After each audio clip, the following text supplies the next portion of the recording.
Welcome back to Miss Agnes and Jones Soulful Kitchen. I'm so delighted to see you here with us again.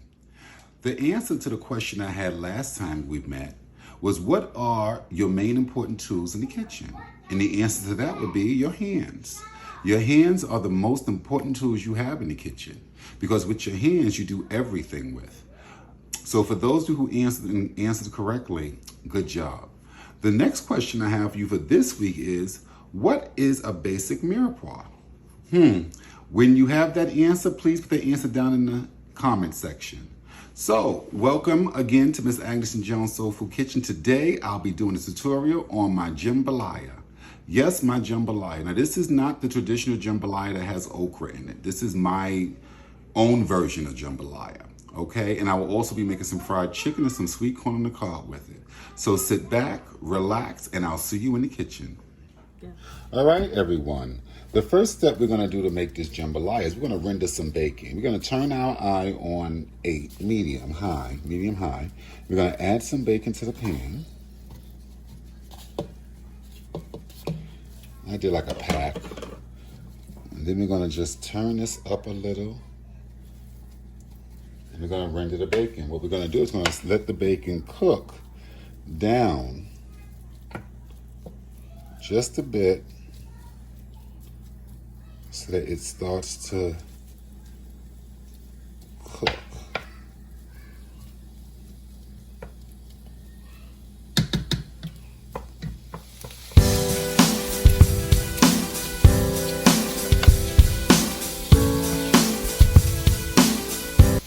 At this point, as you can see, that bacon is rendering. You see all the oil, and that's what we want. We want that. We want that flavor. We want that smoky bacon flavor. And that's just the first step. So remember, your first step is to render your bacon. Okay, you don't want it all the way done, but you just want to render it down a little.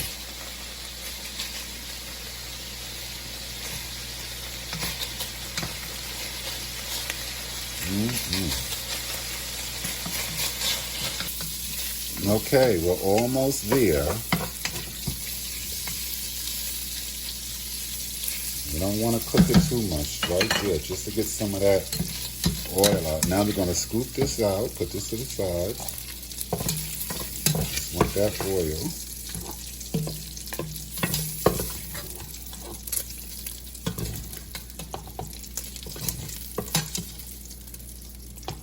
And next we're going to add our Andouille sausage. That on in there.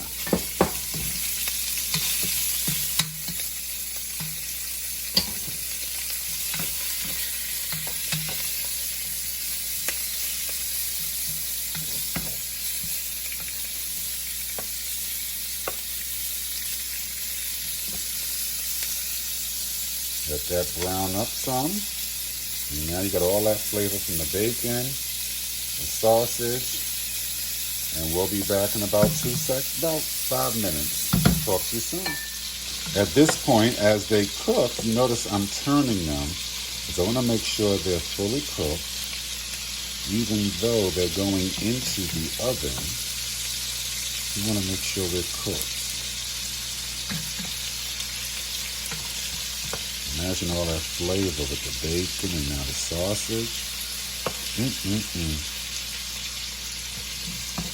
Okay, we'll be back in a minute to move on to the next step.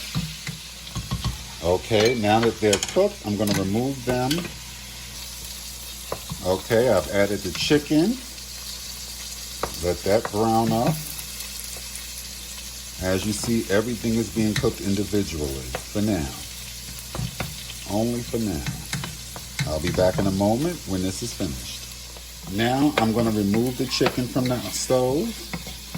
Put them in my pan where I have my bacon in.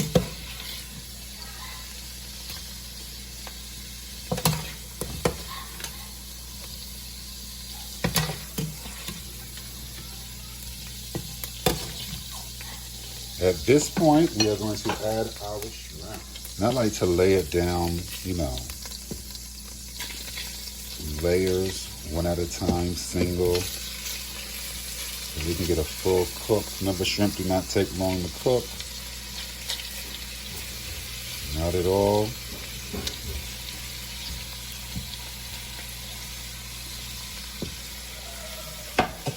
As you can see, the shrimp are cooking. They're starting to get that nice pink translucency that we're looking for. So let that cook for a little bit more and we'll be back shortly.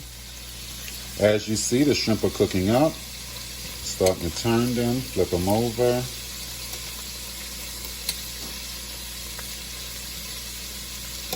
Got that nice caramel color that I love, that I'm looking for. Look at that.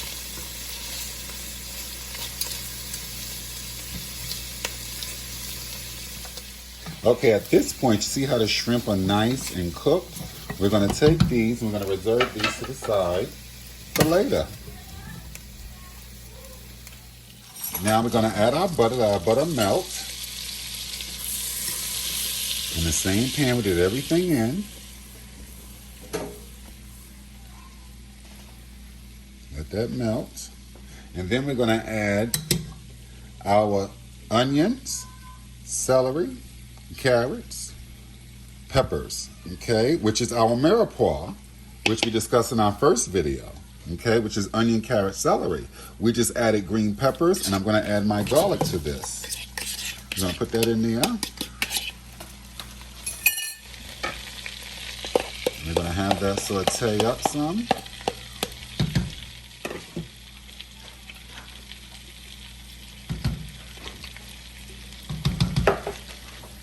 Okay, now we got everything in this pot. We're going to let this saute for a couple of minutes, about 3 minutes. We don't want to mush. We just want a nice, firm little saute. Okay, so I'll be back in a second when we have to add the next ingredient. Okay, now that we have this nicely sauteed down, okay, we are going to add our rice.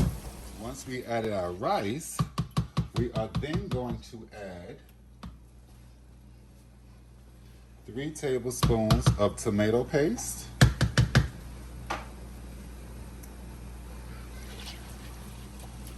about half a can, 14 ounces, I would say about a can, let's say 16 ounces of crushed tomatoes. And we're going to stir, get all that stirred in. All that stirred in. Now, traditional jambalaya does have okra, but I omitted the okra on this recipe, okay? So let's get all that stirred in. Now at this point is when you will see me start adding back the andouille sausage. You will see me add the chicken and the bacon, all that go back. I'm going to add my spices. Okay, you'll see the spices in the description below of everything that I added to this.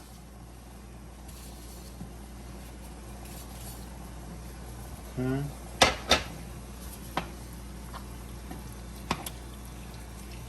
Mix that up real well. Now what I did was I realized that my pot's too small. So I'm going to transfer this into 2 half pans. And we're going to go to the next step. I'll be back in a minute. Okay, at this point, I've transferred the jambalaya mixture from the pot into 2 half pans. I'm going to add 2 cups to 4 cups of chicken broth. And I'm going to stir. I like chicken broth because of the flavor.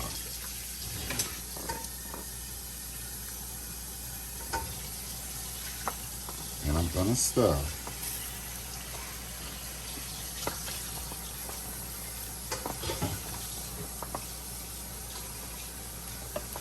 Okay, I moved everything to my 2 half pans. Now the reason why I moved everything to my 2 half pans is for the last step. And the last step, it actually is not the last step. It's the step before the last step. We're going to foil these pans up. And we're going to put them in the oven at 325 for about 25 to 30 minutes.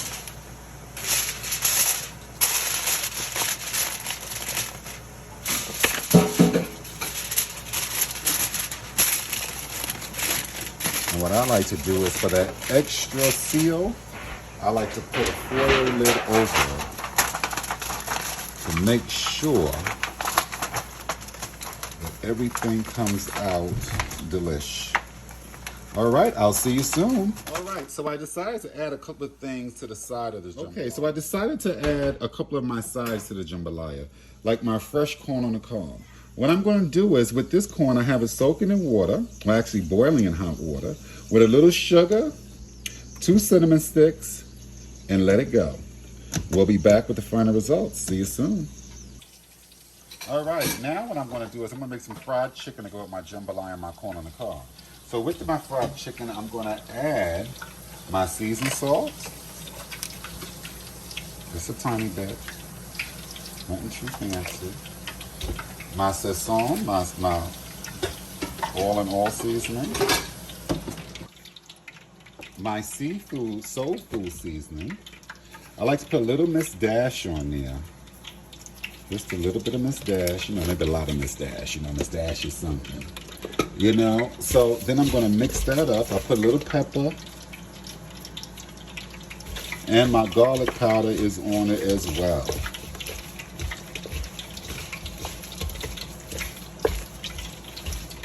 Season that up. Okay. All right, now that I season and flour with my chicken, I am now going to put them in the pan.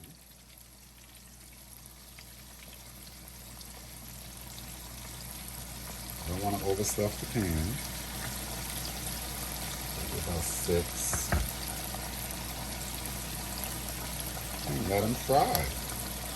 Okay, we'll be back shortly. See you in a minute. We are now checking on our chicken.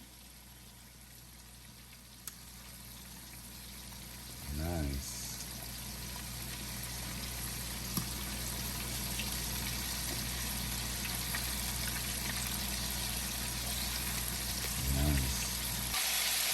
Okay, at this point, we're going to be taking our chicken out. Look at that beautiful brown.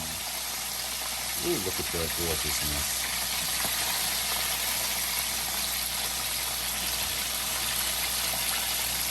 And drain them off.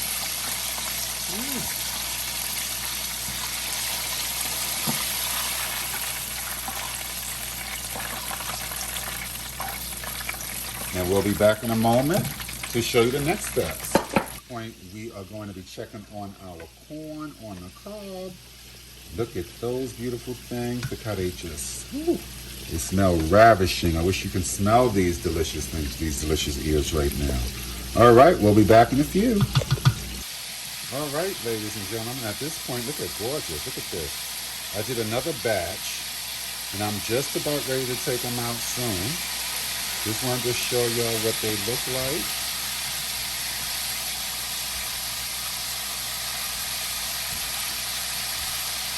At this point, we took the rice, the jambalaya, out of the oven. And right now, we're going to stir. Look at this goodness. Look at how this looks. Ooh, isn't that nice? Now, remember the shrimp that we made earlier and we put to the side. Now, we're going to take the shrimp and we're going to add the shrimp into the jambalaya. All that goodness. And we're going to stir and incorporate the shrimp into the rice. And once we do this, this goes back in the oven for another about 3 to 5 minutes. See you when it's time to plate. Here we have the final product, our jambalaya, fried chicken, corn on the cob. On top of the jambalaya, I threw some chopped scallions. And this is everything, ladies and gentlemen. So once again, I want to thank you for taking time to view my channel and to stop by Mrs. Agnes Jones Soul Food Kitchen, where soul food comes directly from the heart. Have a good one. See you soon. Hey y'all, hope you enjoyed that last video you watched. Hope you press that subscribe button right here. And while you at it, check out my other social media platforms. And I hope to see you real soon. Take care.